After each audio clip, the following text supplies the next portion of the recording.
Purim today. Afreilach Purim, everybody. To everyone that's here and all the viewers.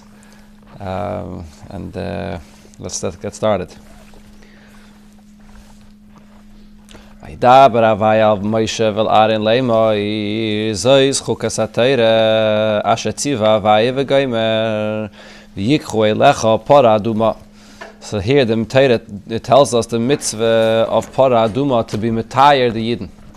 The reason why Parshas Para is read this time of the year, the Pashtus, is because the Yidden are preparing to bring the Korban Pesach. So therefore, before Chodesh Nisan, so we read Parshas Para to remind everybody to be metayer themselves, and we also read Parshas HaChodesh, which talks about the halachas of Korban Pesach. Tzarech lahavin tam kefal aloshin. So the first thing here we need to understand in this pasuk is what's the reason for the double language. It says Vaydaber Avaya, that the Eibusha spoke to Moshe, and then it says Zois chukas haTorah asher tziva Havaya. This is what Hashem has commanded. What should have it rather said? V'hava leila meimar. The pasuk should have rather said similar to what it says usually. Vaydaber Avaya gomer, and then immediately Daber al bnei Yisrael. The pasuk always just says that the Eibusha spoke to Moshe, and then Moshe gave over the message to the Yidden. What's the introduction of mentioning again of asher tziva Havaya that the Eibusha commanded? Part of this is also the fact that Loma Nema based Pam Havaya. The Torah repeats twice Havaya. Why the repetition of the Eibusha's name? Loi Nemar Vayidaber Havaya Gomer Zois Chukas HaTorah Asher Tzivisi. This is the Chukas HaTorah that I have commanded. Tzivisi we know would refer back to the Eibusha. It begins saying Vayidaber Havaya. So then in the end it just has to say that I have commanded. Why repeat the Eibusha's name again? So those are the questions on the psukim here. He nebe medrishi se mashloime al kol eila al kol shar mitzvahs haTorah amadati. Regarding all the other mitzvahs in the Torah, I have figured out, I understood the meaning behind the mitzvah. Shehisik tameyem. He was able to comprehend the reason for the mitzvah. O parshas para aduma chakarti v'shoalti upishpashti. I searched, I researched, I tried to understand the reason for this mitzvah. Amarti achakma. I said that I will use my wisdom to understand the meaning of the mitzvah, but v'hira chayka mimeni. But the mitzvah remains distant from me, and I can't understand the meaning of this mitzvah. That's what Shlomo Melech says. Some medrash over here in Parshas Chukas. So even though Para Aduma is not the only chayk of all the chukim in the Torah, there's many mitzvahs that fall under the category of chukim. But regarding all other chukim, Shlomo Melech says that he was able to figure out the point of the chukim. When it came to the mitzvah of Para Aduma, rechayka mimeni, he wasn't able to figure out the pshat. Tzarech lahavin sharei be mitzvahs haTorah yesh oid mitzvahs shem besug de chukim. Amongst the mitzvahs of Torah, there are others that also fall under the category of chukim, those mitzvahs that a person can't understand because they have no reason. Ubameh shayne mitzvahs Para Aduma. So why is the mitzvah of Para Aduma different? Shes taime kol ha-mitzvahs, the reason of all the other mitzvahs, koil la-chukim, including all the other chukim, hisik Shlomo Melech. Shlomo Melech did understand what the point of those mitzvahs are. V'dafke al Para Aduma omar v'hira chayka mimeni. Specifically regarding Para Aduma, he says that this is distant, it remains distant from me, and I don't understand the reason of this mitzvah. So there's something unique about Para Aduma. And the emphasis over here, the Torah says, Zois chukas haTorah. This expression of Zois chukas haTorah doesn't say regarding any other mitzvahs. It's over here, it says not only the expression of chayk, but it says Zois chukas haTorah. This is the ultimate chayk, which even Shlomo Melech can't understand. Another detail, so it says in the Medrash, on this pasuk of Yikhu Elecha, Amalek Kadosh Baruch Hu Moshe, the Eibusha says to Moshe Rabbeinu, L'cha ani megalatam para. Now taking it to you, the expression and the emphasis of Elecha is because Moshe Rabbeinu could understand the time of Para Aduma. L'cha ani megala. Avol la'acher chukah. For everybody else that cannot see the reason for Para Aduma, for everybody else it's considered to be a chukah. Gam bezet tzarich biur. So this also needs an explanation. The mashma mizeh. It's understood from this. When it comes to the other chukim, yesh sheyedim tameim. There are those that understand the reasons for those chukim. Al kapanim yechidus gula.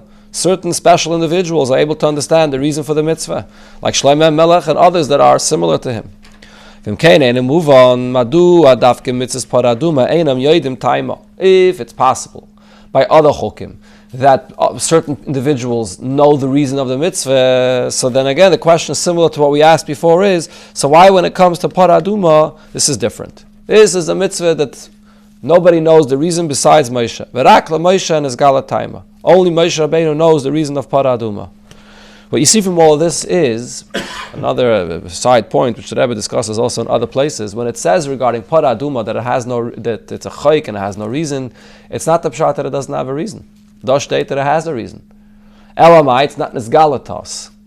And the extent of the fact that the reason is concealed regarding this mitzvah is more than other mitzvahs of chukim.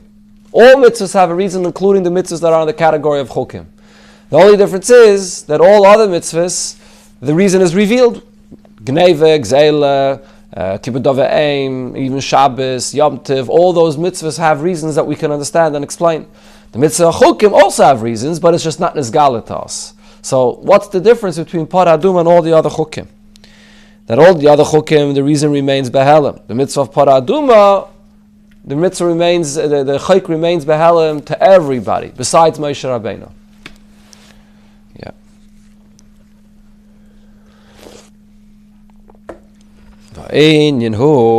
So the pshat in all this is, the Rebbe is going to give an introduction over here, a long introduction, and come back to the point later in the Maamar, towards the end, only in Ois Vav.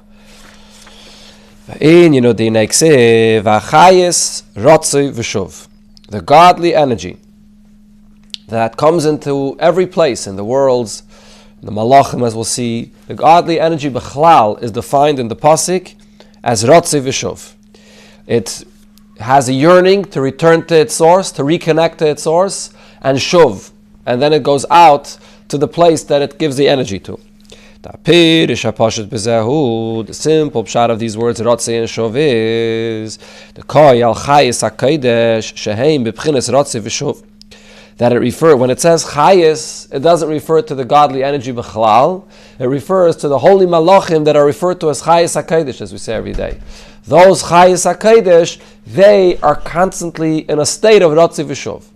They can see and recognize and understand the source of their Chayis, the source of energy of where they're connected to the Eibishter. So therefore they're in a perpetual state of Ratzei V'Shuv. They're constantly yearning to connect, and at the same time they return back into their entity to exist. Right, the Shev is the yearning to come back, right? Yeah, to come back into their entity, to exist. The Ratzei is to go forward in this world. Right? No, faket. Ratzoi is their yearning. They're running and yearning to return to their source Lamaila. And Shuv is coming back down. Shuv is returning to their place here below. That's the taich. No, but not in this context. Not in this context. Over here, Shuv means to return to the place. The Eibishter creates them. They're an entity that exists. But then they feel their source, and therefore they want to return to where they are Lamaila. We're on page Nun. And then they come back. They come back to the place where they are. I don't have a clock in front of me. It's behind me, so you'll let me know when... About 35 minutes. Okay. There's another pshat in the meaning, with 3 lines from the bottom. There's another pshat in the meaning of these words that the chayis is Ratzei v'shuv. Shekoi ala oir v'hachayis halaki refers to the godly energy v'chlal, that the nature of the godly energy is shehu b'pchinas Ratzei v'shuv. The way that godly energy relates to any place that it enters into to give chayis is described, the nature of this chayis is Ratzei v'shuv. It yearns to return, and then it comes to the place that it gives the energy. So it's not only the malachim, but it's b'chlal, the godly energy. And the Rebbe will explain what the reason for this is. Why is it like this constant current of electricity that's sort of returning, has to be connected to the source? and at the same time it provides the energy to the place that it enters into. Why not a direct chayas that comes without the feeling of rotzi and shuv? What's the pshat in this? Huh? So when you have a battery or anything that has to be recharged, so it has to be connected to the outlet, to the source. If not, it doesn't have any connection. It loses its connection. But Lamaila, by the Eibishter, he can't provide energy in a constant manner without recharging. He doesn't need to recharge his batteries. Doesn't run out of any juice. So what's the pshat that the chayes over here is rotzi v'shov? Today, they see in all the particles that it's constant movement. Yeah. Which is l'chayre meyusad on this idea of rotzi v'shov, and it says in Chassidus beneged to the human being. That was we're going to bring it soon over here, I believe. That the body, the heart, is constant movement. The fikud de liba, the ongoing pumping of the blood, is always in motion. It's also connected to this inyan of rotzi v'shov, non-stop. Even about this tonight today is seen because everything, when you break it down to the lowest particle, it has this energy. It's not it's a pashat energy. Yeah. Shnei apirushim oilim bekana echad. The two pshatim over here. The pshat of the word chayis, where the chayis refers to the malachim that are in a constant state of rotzi v'shov, or refers to the chayis alaki, which is in a perpetual state of rotzi v'shov. It goes together. The reason why this is the nature of the malachim, that they're constantly in a state of rotzi v'shov, umishum shachayis alaki amachaya hamahave umachaya esa olam is heim b'chinas rotzi v'shov. Since the godly energy that provides the existence, the creation of the world, the ongoing creation of the world is in a nature of rotzi v'shov. This chayis of rotzi v'shov is this way, has this nature, the chayis of any level of all the elements, meireish kol dargin at soif kol dargin, from the highest of all levels to the lowest of all levels. Ubechlalam, so included in this is gama malachim. Shenikru chayis hakodesh, the malachim as well, that exists in Olam Habriya, Olam HaYetzirah, so they as well receive the energy of Hashem, which has the nature of rotzi v'shov. Since, just like it would be begashmius, when you have a worker, when you have a person, that craftsman that creates something according to his talents, so he creates with his taste, with his flavor, and he creates according to the source of who he is. That's how he creates, that's how he makes a piece of furniture, whatever it is. Similarly, whatever the source of energy is, since the nature of the energy itself is that it's rotzi v'shov, so the result in the created being, the energy within it, is also in a perpetual state of rotzi v'shov. So hine achayis alaki shemachaya oisam pa'al b'hem she'yeh b'bchinas rotzi v'shov. Because the godly energy that constantly creates and gives life to everything that exists, so every existence, beginning with the malachim, is also in a constant state of rotzi v'shov. So if this is the pshat of this, so then this is not only regarding malachim. So this idea of achayis rotzi v'shov has been again to us human beings here in this world and every creation. The chayis of everything and anything that exists, from the highest elements to the lowest elements, gets its energy from the chayis alaki, which is rotzi v'shov. So everything is rotzi v'shov. Daimim as well, achayre. Everything has to have an aspect of rotzi v'shov in it. V'gam an Avram shalamata, including the creation here below, shenirim liyesh v'dava nifrad b'fnei atzmai, that seemed to be a yesh and a separate being that it exists independently. Yesh b'm gamkin in rotzi v'shov. They also have rotzi v'shov, and in a human being you could see it. Shazawi and tfika deliba. In a human being, in an animal, I guess it's the same as well. They have a heart that's pumping blood constantly. The fika deliba, the pumping of the heart that's in constant motion. What is that for? Where does that come from? Why is it that the Eibusha can't create, that the heart should be without a motion, that the life, the energy, the blood flow in the person should be without a constant motion? It says in other places that there's the two main kaiches of a person, the two main organs of a person's body that control everything that happens, the brain and the heart. The brain, whatever nerves, whatever signals it sends out, is not in a constant motion. The brain is benachas, it's quiet, there's no motion constantly, but it sends out the signals to the body for the feeling and the senses and everything, the movements and so on.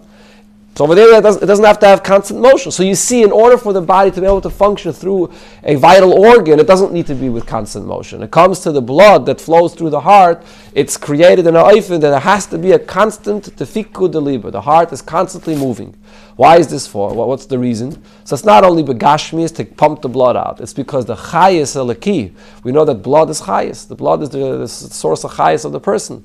So the chayis of the person, beruchnius, is in the nature of rotzi v'shov. So therefore the heart as well is also rotzi v'shov. So this is not only about malachim. This is true about malachim, it's true about the human body, it's true about the chayis and the animals, and the daimim and semeach. Everything is in a perpetual state of rotzi v'shov.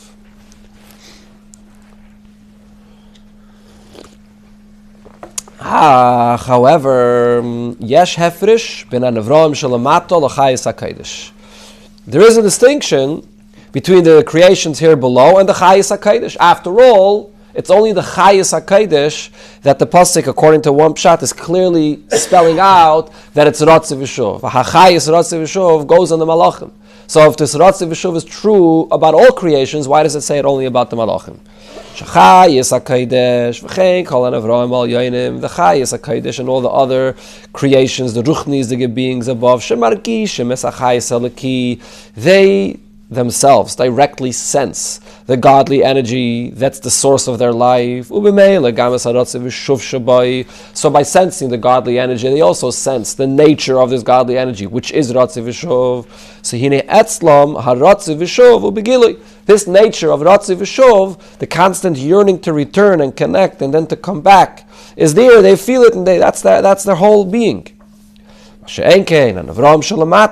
not the case with all other creations here below in this world. They do not, we human beings here in this world do not sense the source of a Chayis Eliki in the same way. So the Ratzi V'Shuv is concealed. We just see the outcome of it. We feel the pumping of the heart, or maybe you shouldn't feel the pumping of the heart. If you feel it too much, it's not a good sign. But a person feels and knows that he has the tfiku deliba, not more than that. The shayrish of it, which is the actual energy, the godly energy, which is in a perpetual state of Ratzi V'Shuv, that we don't feel. Well, this itself that we're pulled to Elamasa and we're pulled to Yonim of correct. Right? Yeah. So if a person is very, very conscious and aware of what's going on with his, so you feel how the person sometimes is drawn to Gashmis and sometimes to Ruchnis, which is also connected to this, but it's a bit of a different Indian. Over here we're talking mamish b'chol rega v'rega, b'chol rega v'rega. The very existence of a person is Ratzi V'Shuv. So there is the Indian that the person is drawn to this way, drawn to that way. It's a nefesh l'kiz, nefesh bahamis. But the fact that the very chayis, the very existence of a person is not a settled existence. The very existence, which is dependent on the chayis eliki, every moment is in a state of running back to its source and then coming down here below. I know. So what this means is regarding the very life of a person, which is not something that's dependent on your bchira, on anybody's choice. This is the nature of life. The heart, the heartbeat. Every person has that nature that he exists in a manner of Ratzi V'Shuv. As far as those things, the way our behavior, our avodah, how we connect to the Eibishter, we do not connect to the Eibishter, that is, on the level of Ratzi V'Shuv. You don't begoli feel that way. Right? There are time periods when a person is more in a state of Ratzi, and then he doesn't feel the Shuv. And then that time period where a person is in the state of Shuv, where he's in Gashmis, and he doesn't feel the Ratzi. It's one or the other. But to feel at the very same moment, together, Ratzi and Shuv, ongoing Ratzi, that we don't feel, we don't have that nature of relationship. The Malachim, HaChayis, Ratzi V'Shuv, every single moment, they feel that constant relationship in a manner of Ratzi V'Shuv. Okay, I think we stop here. Perfect.